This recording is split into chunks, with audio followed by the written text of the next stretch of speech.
girls with miles of hobby.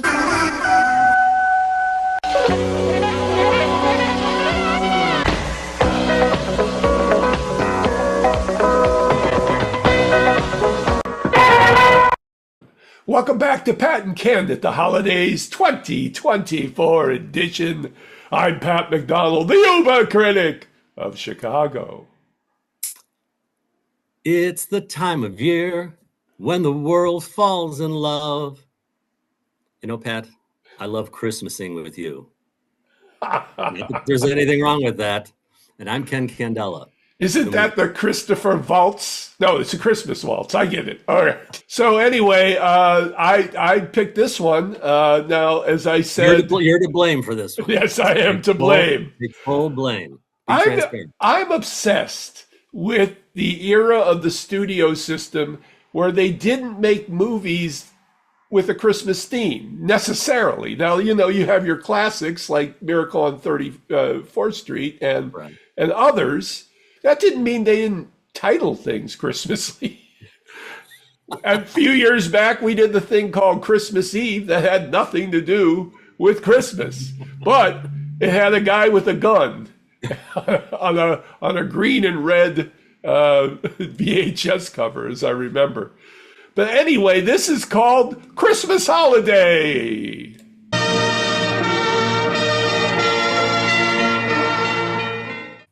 It's kind of an easy premise, but it's bizarre in a sense. It's a wartime picture. So we have soldiers, going on leave, including Lieutenant Charlie Mason. Look, when we get to New York, no tricks, huh, Steve? Oh, don't worry about that. 10 days of fun, no tricks, and no sleep. When do you get to Frisco, Charlie?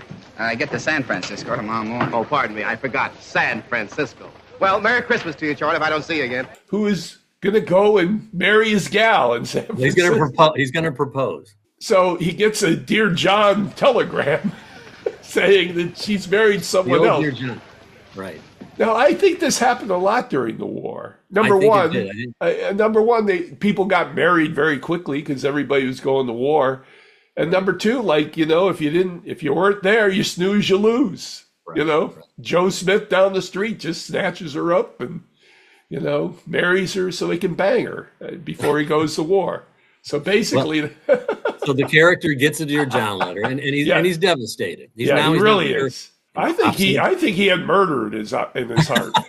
Quite frankly, I think he just wanted to confront her. I don't know, but he gets on the plane. And I love these old movies when they show the planes back then, right? Back then, it was just like a plane on a wire, kind of with some smoke kind of going through it. And it's just like, and sometimes it kind of go like this, and it looks so cheap. Well, let's face it too. The passenger service was such that this rickety plane is about to go down at any second. I mean, it's horrible. Yeah, it just so happens that I think the weather got so bad that they had to divert the plane to New Orleans. Something. Yeah. He goes to a local bistro. Bistro bar, whatever. Yeah, and everybody's drinking, and they had a singer. Spring will be a little late this year, a little late arriving. Lead female star in it was an actress by the name of Deanna Durbin. Right. She was basically a child actress. A very famous singer, dancer, and her husband is played by Gene Kelly. Yeah. And again, another guy who's known for singing and dancing, but they cast these two actors completely against what they're known for, to play very serious kind of dark roles. Well, the thing is, too, about Kelly, this would have been a perfect role for Humphrey Bogart. Cops are looking for you all over town. I want to shave. I want to look pretty when I see my wife again.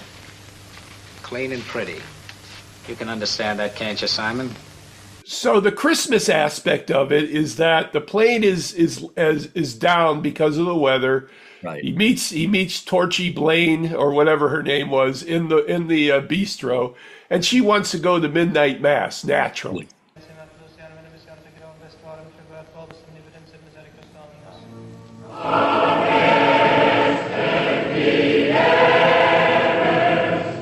Let me dream So that's really the only, I say, somewhat Christmas reference. right. Is that they go to midnight mass. This film is film noir. I mean, It's the way film it's noir. lit, the photograph. I mean, it's completely film noir. And eventually, her and the soldier, start talking about their lives, and she basically tells him that her husband's in jail for murder. Murdered. Gene Kelly murder. We, the jury, find the defendant guilty as charged in information number 674532, State of Louisiana versus Robert Manette. He's a bit of a mama's boy, I would say. Yeah, it's very obvious. That's part of the noir thing, though. The criminals in noir movies tend to be mama's boys. Yeah, his mother's played by an old character actress named Gail Sonengard. Just one last thing. I want to be completely honest with you. There are certain traits in Robert that you may not... They're nothing really evil, believe me. He just sometimes forgets his sense of responsibility, that's all. What I found unusual about this flashback was that it went on forever, and I thought, okay, this isn't a Christmas movie. Yeah, it did jump around quite a bit. Yeah. It did jump around quite a bit. He's found guilty, and he's sentenced to life in prison, I believe. Yeah. And then on Christmas Day, he busts out, but there's no reference to it. And suddenly it's on the headline already. He must have had the Bulldog edition, Ken, back in the day, where they had an afternoon paper that said they had the right headline. It didn't fare well for the penal system back then. If someone who's sentenced to life in prison literally could just break out, and he heads right back to his wife, who all this time has really stayed almost somewhat faithful to him. You must think I'm a fool. You thought I'd rot in jail, didn't you? And you could do whatever you wanted to. Probably I'd never know. Even if I did, it wouldn't make any difference. There'd be nothing I could do about it anyway. Whatever made you think you could get away with it? I love you, Robert. Gene Kelly was totally out of character. I think Deanna... He was uncomfortable. I think Deanna Durbin actually pulled her part off pretty well. There's nothing from Kelly that says he's a song and dance man. In fact, there's nothing from Kelly who says he's an actor. Whatever. And finally, he takes a bullet. There's a Christmas night murder by the cops. A bullet. Annette! With no, stop, put the gun down. No, he just plugged it. No. They didn't waste time like that. They just plugged it down. Is there a Christmas reference at the end when the clouds part and the star comes up? What do you think? What's your interpretation? I thought maybe that was the Christmas star. Pat. I did. I had. Well, it was Christmas Day, so right. There's always redemption on Christmas Day. So yes, Ken, this is a Christmas movie. Your Christmas bell rating for Christmas holiday. Well, I like the look of the movie. I like the film noir look. I like Deanna Durbin in it. I like flashback. I'd give it 2 stars. I'd give it about 2 stars. To me, this was a classic film noir, kind of a discovery, because when the heck are you going to see this? They're not even showing this on TCM. I give it a clean 3 stars because I liked her sweet voice. Excellent. And that was the Christmas holiday. Up next, we go back to the early 70s for a Christmas special with the wonderful Julie Andrews. And a cast of men with a lot of bad toupees, Ken. Of many. You need to take a spoonful of sugar to get through this one. And that's coming up next. It's a Julie Andrews Christmas special next on Pat and Ken at the Holidays.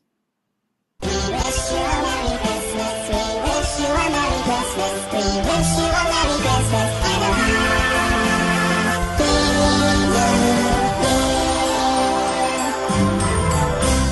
Please don't let it show you that picture of me as a naked baby on a bear rug.